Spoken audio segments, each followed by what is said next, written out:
This patient was referred to me 6 months ago. Take a look here.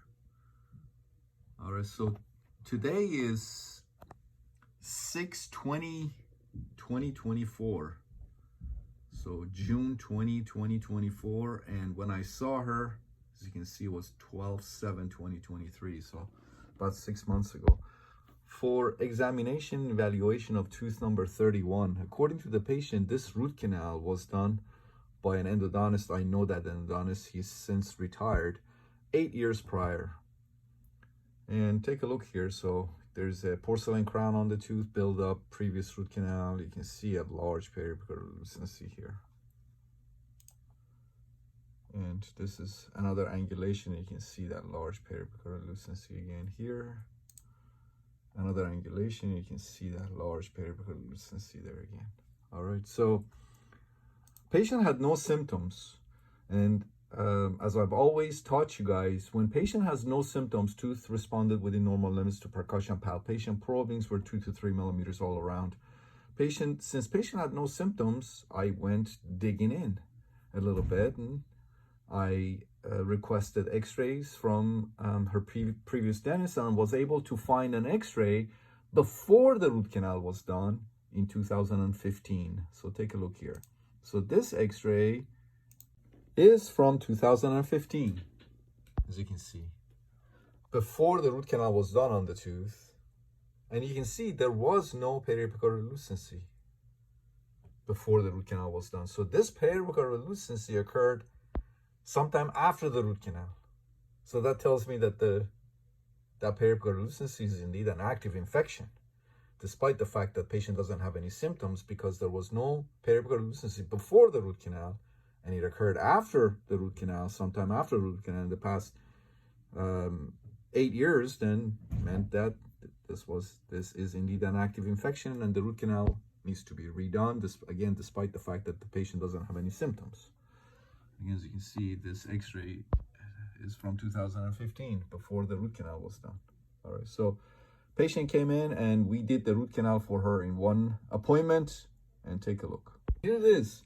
So this is immediately after we redid the root canal for her. So went through the porcelain crown, removed the buildup, removed all the gutta percha. I used chloroform, and I was able to regain patency. You saw that the previous endodontist had not gone all the way to the working length there. So I was able to regain patency and redid the root canal for her in one appointment.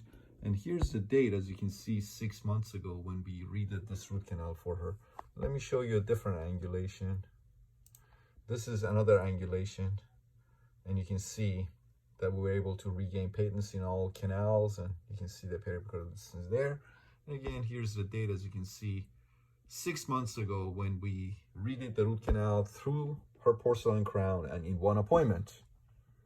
Well, patient came in today for us to examine the tooth, just to make sure everything is okay. So basically her 6 months post-op, she complained of no issues, no problems whatsoever. Let me put the x-rays next to each other so you can appreciate.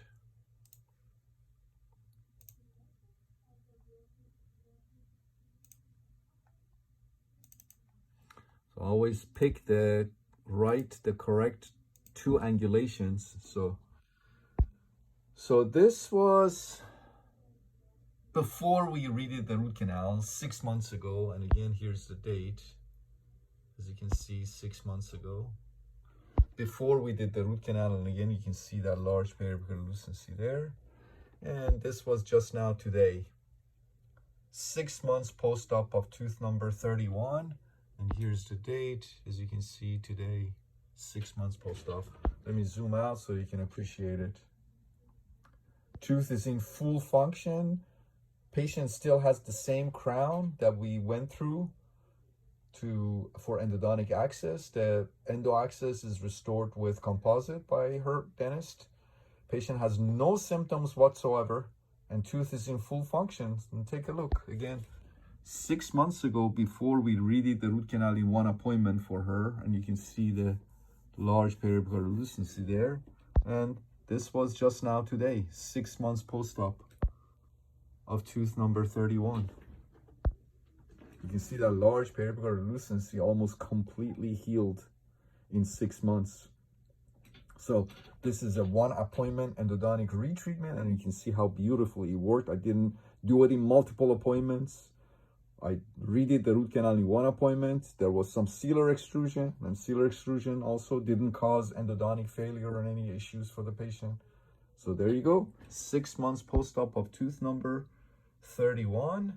Again, here's the large periapical lucency that you see there. Here's the date, as you can see, 6 months ago. And here is the tooth today, 6 months post endodontic retreatment, and here's the date.